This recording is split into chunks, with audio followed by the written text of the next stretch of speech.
اپنے دل کو مضبوط کیا اور گولے کے پاس جاکر آنکھیں بند کر لی۔ اس نے دل سے پکارا، توماس، میں یہاں ہوں، تم تنہا نہیں ہو، واپس آ جاؤ۔ کچھ لمحوں کے لیے کچھ نہیں ہوا، لیکن پھر گولا دھیرے دھیرے چمکنے لگا۔ توماس کی شکل واضح ہوتی گئی اور پھر وہ اچانک حقیقت میں ظاہر ہو گیا، گویا وہ خواب سے جاگ رہا۔ تم نے مجھے ڈھونڈ لیا، توماس نے مدھم آواز میں کہا۔ لیلا نے اسے گلے لگا لیا اور کہا، میں نے کبھی تمہیں چھوڑنے کا سوچا بھی نہیں تھا۔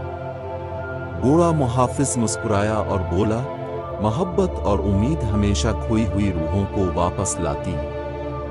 اس دن کے بعد لیلا جان گئی کہ کھوئی ہوئی روحوں کا مینار محض ایک کہانی نہیں، بلکہ ایک سچائی تھی، اور اس کی روشنی صرف جہازوں کو